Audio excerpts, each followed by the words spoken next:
कर्मेंद्रियों के व्यवहार को चालू रखता है, लेकिन बुद्धि योग से है वैराग।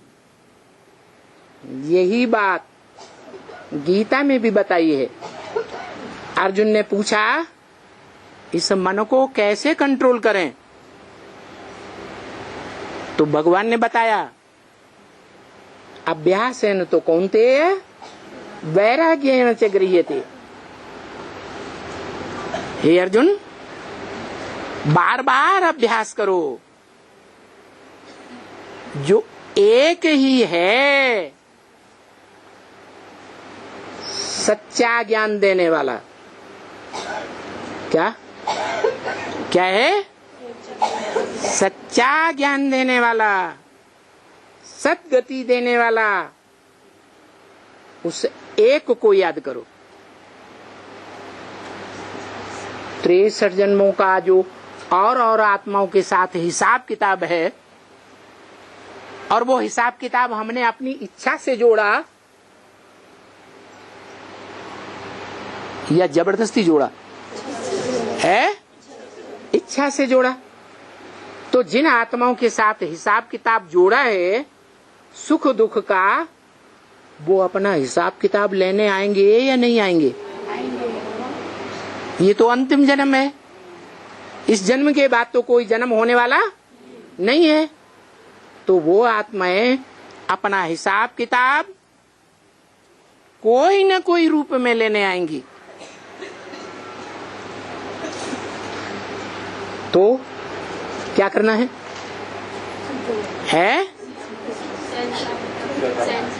अभ्यास। बार बार स्मृति में आए, बार बार संकल्पों में आए, संकल्पों में आकर के हमारी संकल्पों के द्वारा शूटिंग करें, रिहर्सल करें। और हम क्या करें? हम बार बार उनकी स्मृति को, उनके बारे में जो संकल्प आता है उस संकल्प को बिंदी लगा दें, बार बार लगाएं। 63 जन्म में 1 2 4 की बात है या अनेक बार की बात है? 20 बार की बात है, सैकड़ों बार की बात है, 1000 बार की बात है, या पता नहीं कितने लाख की बात है? एक ही जन्म में कितने हिसाब किताब जोड़े होंगे। अभी भी बाप कहते हैं तुम बच्चे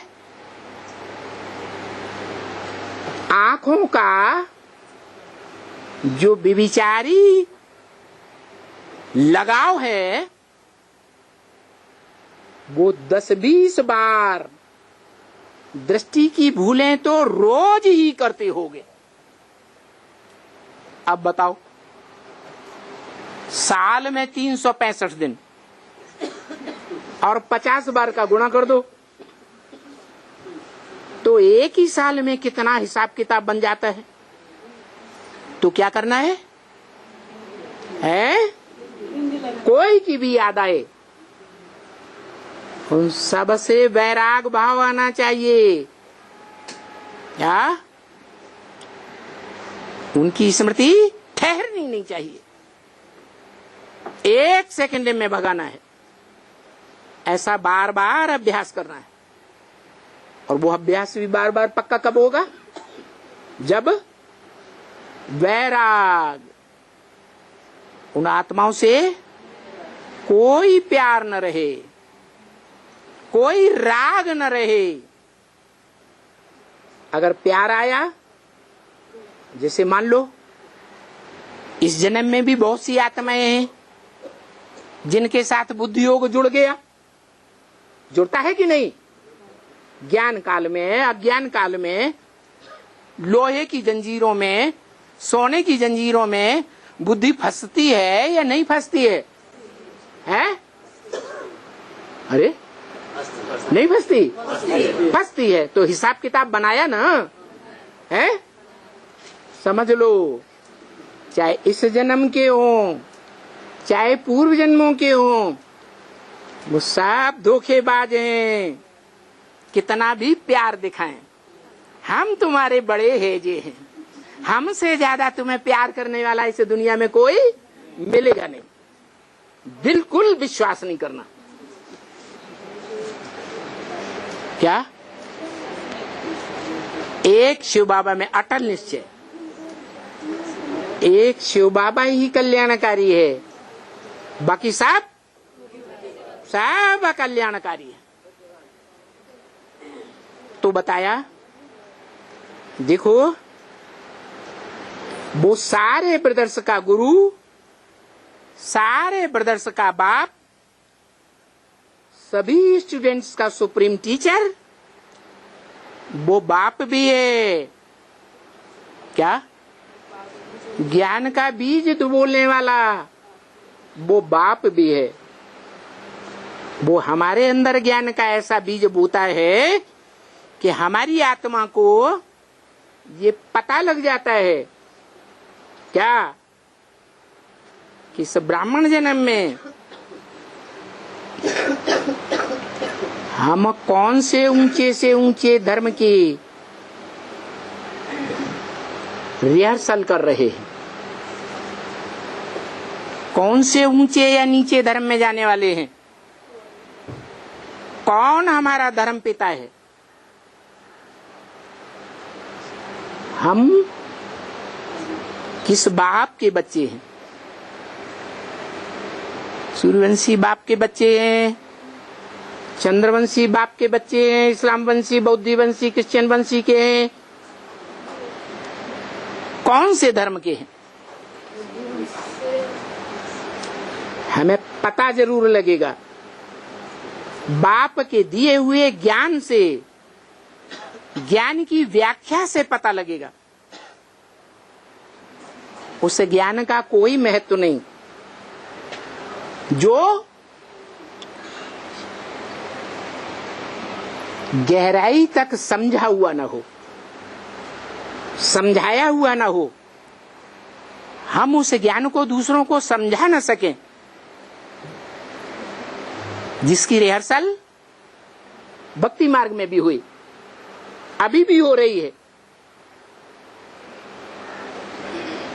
ब्रह्मा के उन्मुख से निकले हुए ब्रह्म वाक्यों को, वेद वाणी को दुनिया इतना ऊंचा मानती है,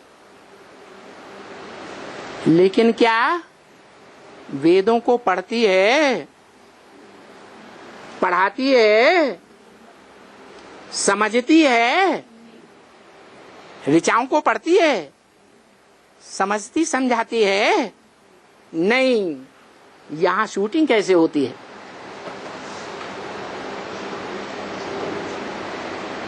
यहाँ रिहर्सल हो भी रही है हम बच्चों के द्वारा, और आगे चल करके सारी दुनिया जब वसुधैव कुटुंबकम बनेगी, उस समय कोई भी ब्रह्मा मुख से निकली हुई उस वेद वाणी को, उस ब्रह्म वाक्यों को कोई नहीं सुनेगा। तुम बच्चे अभी भी नहीं सुनते हो, क्योंकि जानते हो वो थर्ड क्लास वाणी है। क्या? थर्ड क्लास मुरली है, जो कागजों से पढ़कर सुनाई जाती है, सुनी जाती है। सेकंड क्लास जो मुख से सुनाते हैं, वो सेकंड क्लास वाणी जो टैप रिकॉर्डर से ज्यों की त्यों सुनने में आती है, वो भी उसकी बराबरी नहीं कर सकती। जो सन्मुख बैठ करके हम भगवान सुप्रीम टीचर सदगुरु के सामने बैठ करके सुनते हैं, समझते हैं, और समझाने वाला हमको गहराई से समझाता है, तब हमारी बुद्धि में बैठती है। और जब बुद्धि में बैठती है, तब हमको पता चलता है हम किस धर्म की आत्मा हूं। कौन सा हमारा धर्म पिता है और उस धर्म में मैं कौन सा ऊंचे से ऊंचा पार्ट बजाने वाली 84 जन्मों की कौन सी पात्रधारी आत्मा हूं। राम हूं, कृष्ण हूं, लक्ष्मण हूं, ढेर के ढेर पात्रधारी हैं। जगदम्बा हूं, लक्ष्मी हूं या उनकी सहयोगी हूं, अव्वल नंबर की सहयोगी हूं, राइटियस संयोगी हूं, लेफ्टिस्ट में सहयोगी हूं, अभी पता चलता है जब तुम बच्चे गीता ज्ञान से ऊपर उठ करके गीता ज्ञान अमृत को धारण करते हो। क्या जो मुरली में बोला, ब्रह्मा मुख से बोला, अभी गीता ज्ञान तो कहेंगे लेकिन गीता ज्ञान अमृत नहीं कहेंगे, तो फायदा कैसे होगा? अमृत पीकर देवता बनते हैं, अमर बनते हैं, या सिर्फ गीता का पाठ करने से, गीता को पढ़कर दूसरों को सुनाने से, सुनने सुनाने से देवता बनते हैं, या गीता ज्ञान की एक एक शब्द की, एक एक अक्षर की, एक एक श्लोक की जो असलियत है उसको जान करके हम अपने 84 जन्मों के पार्ट को जान पाते हैं। कैसे जानते हैं? है? गहराई में जाएंगे तब जानेंगे, या बेसिकली ज्ञान को उठाएंगे? जैसे प्राइमरी के बच्चे सूरदास के कवित्व को, तुलसीदास के कवित्व को, कबीरदास के दोहों को रट तो लेते हैं, रट कर अपने बाप बाप को सुनाते हैं, लेकिन उनकी गहराई उन्हें तब पता चलती है जब हायर क्लास में बीए एमए की पढ़ाई पढ़ते हैं, तो उन्हीं कवित्वों की, उन्हीं चौपाइयों की, उन्हीं दोहों की ऐसी गहराई प्राप्त करते हैं कि उनको बहुत खुशी होती है कि असली बात तो अब हमने जानी। जैसे तुम बच्चों को जब आरंभ में सतो प्रधान स्टेज में तो ब्रह्मा के मुख से निकले वेद वाक्यों का ज्ञान मिला, गहराई से व्याख्या मिली, तो तुम्हारी खुशी का पारा चढ़ गया था या उतर गया था? चढ़ गया था। क्यों चढ़ गया था? क्योंकि है गीता ज्ञान के रहस्य को, जो गीता में लिखा है, गुह्यात गुह्यतरम ज्ञानम, गुह्यते गुह्य ज्ञान में तुमको सुनाता हूं। तो मां बन करके प्राइमरी स्तर का ज्ञान सुनाता हूं या सुप्रीम टीचर बन करके हायर अथॉरिटी का ज्ञान सुनाता हूं?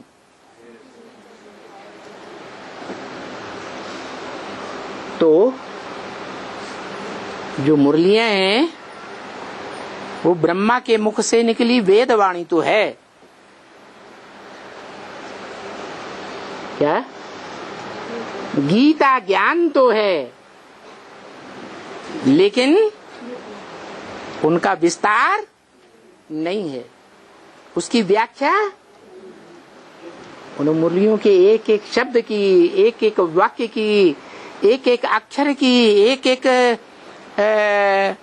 वो पैराग्राफ की जो गहराई मालूम होनी चाहिए वो नहीं पता चलती।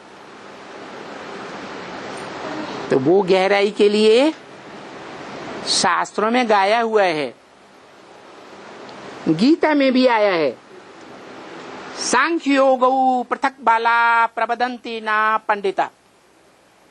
सांख्य और योग ये अलग अलग नहीं है, ये है तो एक ही। योग और सांख्य, उसे योग कह दो, क्योंकि योग तभी लगेगा जब सह आख्या माने व्याख्या, व्याख्या के साथ ज्ञान को समझेंगे। व्याख्या के साथ ज्ञान को नहीं समझेंगे तो योग लगेगा ही नहीं, बाप को पहचानेंगे ही नहीं। जैसे 80 साल अभी हो गए, अभी तक जो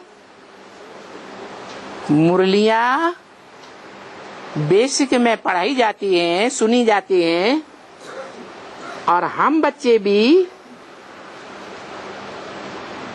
जितना बुद्धि ने ग्रास्प किया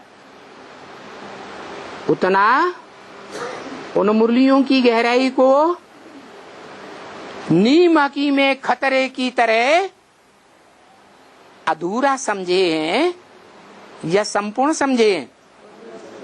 अधूरा समझे हैं।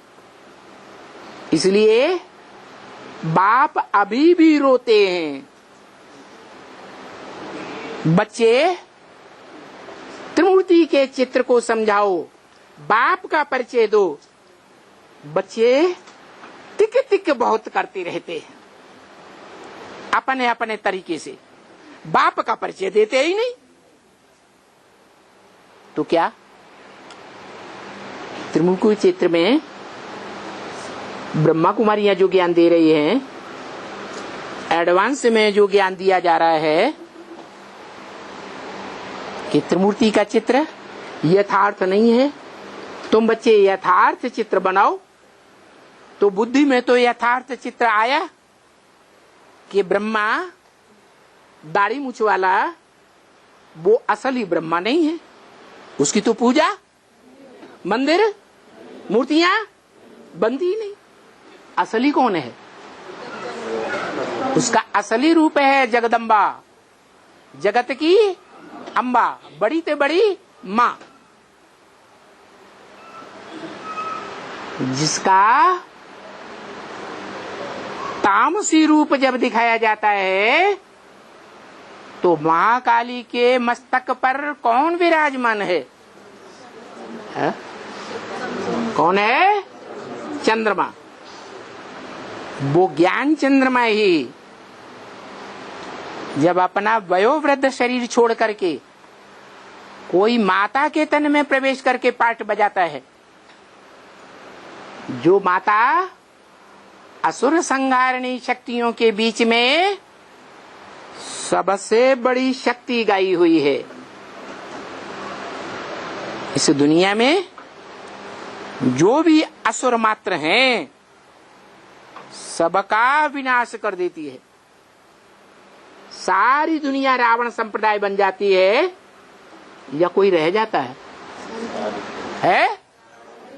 सारी दुनिया, चाहे बेसिक के ब्राह्मण हो, चाहे एडवांस के ब्राह्मण हो, चाहे दुनिया के कोई मनुष्य राक्षस जैसे हो, वो सब दुखदाई राक्षस बन जाते हैं। एक दूसरे को दुख देने से चूकते ही नहीं। ऐसे असुरों का वो असुर संहारिणी क्या कर देती है? खात्मा कर देती है। तो वो है असली रूप किसका? ब्रह्मा का। तो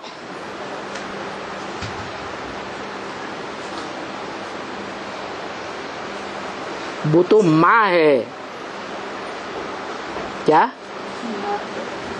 माँ है, बाप नहीं है।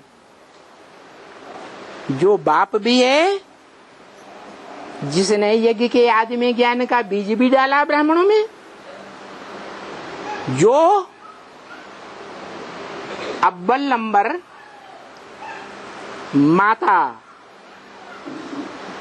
ब्रह्मा भी है, अव्वल नंबर ब्रह्मा अर्थात परम ब्रह्म भी है। पतित पावन है, पतितों को पावन बनाने वाला है। कैसे है? जो पावन देवताएं थे वो पतित कैसे बने? है किसके किसके संग के रंग से? है देवान के संग के रंग से।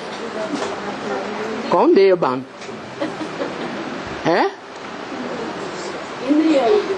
है किसके संग के रंग से पतित बने? अरे रावण कौन है? 10 सिरों वाला? ये तो झूठी बात है। 10 सिरों वाला तो कोई दुनिया में ना हुआ है ना होगा। अगर हुआ होता तो जन्म कैसे होता उसका? अरे 10 सिर वाले का जन्म हो सकता है? फिर झूठी बात क्यों पकड़ ली? 10 सिर वाला माने कौन? धर्म पिताएं। 10 धर्म है दुनिया में। 10 धर्मों के 10 धर्म पिताएं पहले सात्विक होते हैं, सतो प्रधान, और अंत में तमो प्रधान बन जाते हैं। जब तमो प्रधान बन जाते हैं तो वो संगठित हो जाते हैं तामसी रूप में, और वो ही रावण का 10 सिर कहा जाता है। रामायण में उन्हें राम का बाप दशरथ भी कहा गया। उनके 10 शरीर रूपी रथ मनुष्य सृष्टि रूपी झाड़ में जो साक्षात्कार से बनाया हुआ है, उसमें नीचे जड़ों पर बैठे हुए दिखाए गए हैं। 10 रथ हैं या नहीं है? वो 10 रथ है कलयुग के अंत में तामसी बन जाते हैं,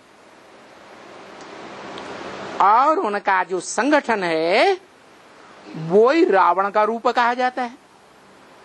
उनमें भी 10 सिरों में भी एक सिर ऐसा है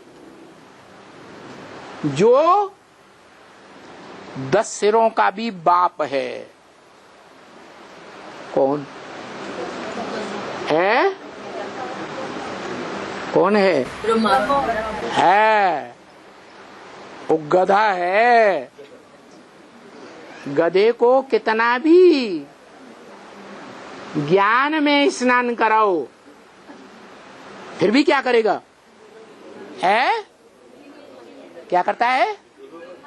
फिर धूल में लेट जाता है। लेट नहीं जाता है, आराम से लोट पोट होता ही रहता है। तो जो 10 सिरों का बाप है, काम क्रोध लोभ मोह अहंकार, पृथ्वी जल वायु आज्ञा, वो 5 जड़ तत्व रूपी शरीरों का बाप है। वो बाप जिससे 5 विकार पैदा होते हैं वो क्या है?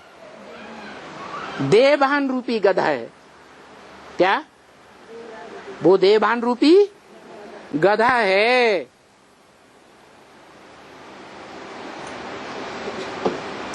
गधा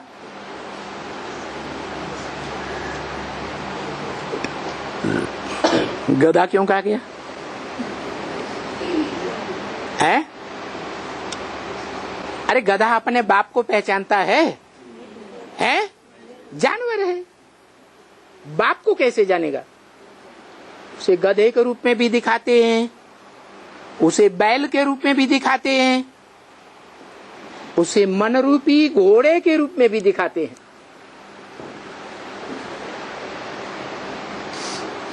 गधा कहो, घोड़ा कहो, बैल कहो, वो तीनों रूपों में शंकर के शरीर रूपी रथ में कहीं दिखाया जाता है?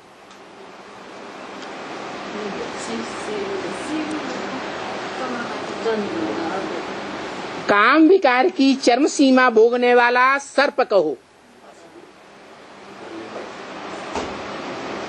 शंकर के शरीर में दिखाया जाता है या नहीं? कौन है? कौन? वासुकी नाग, वसु का पुत्र वासुकी।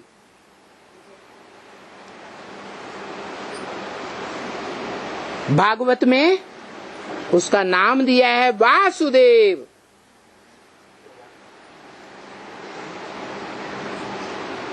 किसका बच्चा है? वसुदेव। वसुदेव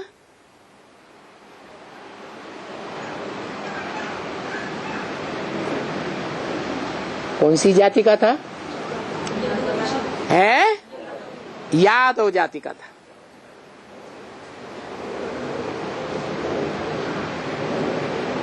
अभिज्ञान में हम बच्चे जानते हैं कि बाप विदेशी बनकर आया है या स्वदेशी बनकर आया है? विदेशी बनकर आया है। मन विदेशी है नहीं, लेकिन देखने में क्या आता है? विदेशी देखने में आता है और बोलता भी है। मैं विदेशी बनकर ना आता, जो विदेशी महाव्यभिचारी होते हैं। भारतवासियों की भांति मर्यादा पुरुषोत्तम होते हैं या मर्यादाहीन व्यभिचारी होते हैं? व्यभिचारी होते हैं। मुसलमानों को उठाओ, चाहे क्रिश्चियंस को उठाओ, चाहे पारसियों को उठाओ, चाहे इस्लामियों को उठाओ, चाहे एकदम नास्तिकों को उठाओ, रशियंस को, सब व्यभिचारी। तो ऐसा विदेशी बनकर बाप आया है। और तर्क क्या देता है? मुरलियों में तर्क भी देता है कि विदेशी बनकर क्यों आया हूं? विदेशी बनकर ना आता तो तुम बच्चों से मिल भी नहीं पाता। जो तुम बच्चे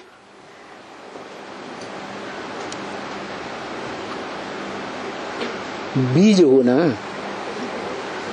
अलग अलग धर्मों के है, अलग अलग धर्मों के बीज हो या नहीं हो, है? तो तुम बच्चों से मिल भी नहीं पाता, फिर तो मर्यादा पुरुषोत्तम बन जाता, फिर मिलना भी नहीं हो सकता। इसलिए मुझे बीज की यादगार कौन सा फल दिखाते हैं?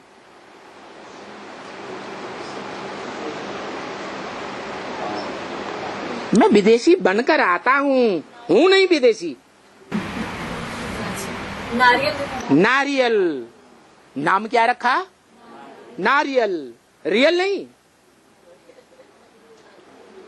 रियल पार्ट नहीं बजाता है, देखने में आता है। क्या क्या देखने में आता है? विदेशी है, व्यभिचारी है। स्वदेशी मर्यादा पुरुषोत्तम राम जैसा नहीं है, एकलव्य नहीं है, ऐसा देखने में आता है। मना रियल नहीं है जो देखने में आता है। रियल पार्ट है या नारियल पार्टधारी है? नारियल पार्टधारी है। वो नारियल कोई भी शिव के मंदिर में चले जाओ, देवियों के मंदिर में चले जाओ, वो एक ही फल विशेष माना जाता है जो शिव के मंदिरों में और देवी के मंदिर में धाड़ से फोड़ा जाता है। क्या? धाड़ से फोड़ा जाता है, तब पता चलता है। क्या? अरे ये तो भिखारी बालों की यादगार नहीं है, जो नारियल में चारों ओर बाल ही बाल होते हैं, बाल भिखारों की यादगार है ना। ये भिखारी नहीं है, ये तो अंदर में एकदम सफेद है। उसके अंदर की मलाई भी सफेद और उसके अंदर का नारियल वो भी सफेद। तो देखो, वो ऐसा बाप है जो कहता है कि बाप के अंदर के प्यार और बाहर के प्यार की बड़ी भारी युक्ति है। ऐसा बाप भी है और पतितों को पावन बनाने वाला भी है। जैसे पावन देवताओं को धर्म पिताओं ने संग के रंग में ला करके पहले कन्वर्ट किया ना, कन्वर्ट करके अपने देशों में ले गए। आज भी इस्लामी भारत की कन्याओं को भारत से उठा करके विदेश में ले जा रहे हैं या नहीं ले जा रहे हैं? ले जा रहे हैं। ये आदि से ही उनकी परंपरा चली आ रही है। संग के रंग से ऐसा भिखारी बनाते हैं जैसे राक्षस भिखारी होते हैं, राक्षस राक्षसी बनाते हैं। संग के रंग से बनाते हैं ना, कि मन बुद्धि रूपी आत्मा की याद से बनाते हैं, याद से बनाते हैं या शरीर की इंद्रियों के संग के रंग से बनाते हैं? शरीर की इंद्रियों के संग के रंग से क्या बनाते हैं? पवित्र देवताओं को अपवित्र भिखारी बनाते हैं। तो बताओ, भिखारी से निर्विकारी, पतित से पावन फिर कैसे बनेंगे? संग के रंग से बनेंगे। हाँ, बुद्धि योग से हम संग करेंगे। बाबा भी कहते हैं मुझे याद करो, और तो कुछ नहीं कहते। कहते हैं ना, क्या कहते हैं? मुझे याद करो। तो बुद्धि के संग के रंग से याद करेंगे ना, पावन बन जाएंगे। अरे क्यों नहीं बन जाएंगे? तर्क क्या है? कारण क्या है? रसगुल्ला खाया होगा तो याद आएगा, या खाया ही नहीं होगा तो याद आएगा? खाया होगा तो याद आएगा। ये इंद्रियां हैं भोगने वाली, खाने वाली। कोई ने सतयुग त्रेता में आंखों का सुख भोगा है, कोई ने ज्ञानेंद्रियों का सुख भोगा है ज्यादा, और कोई आत्माओं ने द्वैतवादी द्वापर युग से कलयुग के अंत तक कर्मेंद्रियों का सुख भोगा है। भोगा है या नहीं भोगा है? उस एक का नहीं भोगा। जिन्होंने भोगा है उनको अंतिम जन्म में ऑटोमेटिक वो याद आएगा या नहीं आएगा? ऑटोमेटिक उनको याद आएगा। जिन्होंने नहीं भोगा है उनको याद नहीं आएगा। तो ये हिसाब है प्रैक्टिकल में इंद्रियों के संग के रंग का। जिन्होंने प्रैक्टिकल शरीर की इंद्रियों के संग के रंग से एक का संग लिया है, उनको वो संग युग में ऐसा टाइम जरूर याद आता है, ऐसा टाइम बन जाता है कि उनको बहुत याद आता है। उसे एक की याद के सिवाय और कुछ भी सूझता नहीं है। जैसे भागवत में दिखाया है कि भगवान जब कंस जैसे, जरासंध जैसे, शिशुपाल जैसे राक्षसों को मारने के लिए मथुरा चले गए, तो गोपियां वियोग में व्याकुल बनी रही, या उन्होंने कोई दूसरा रास्ता ढूंढ लिया है? वियोग में व्याकुल बनी रही तो किसकी याद करती रही है? कृष्ण की याद करती, एक भगवान की ही याद करती रही। याद तो आई ना, याद से ही पावन बनती है। कौन? वो 16,000 गोपियां गुप्त संबंध भगवान के साथ जोड़ने वाली, जिन्होंने गुप्त संबंध जोड़ा। उस गुप्त संबंध को, प्रैक्टिकल संबंध को दुनिया नहीं जानती, वो उस गुप्त संबंध को जानती है।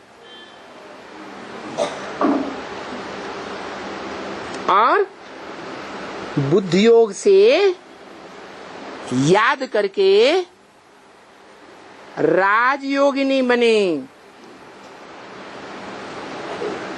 जो राजयोगी संपन्न योग की सिद्धि होने पर नंबरवार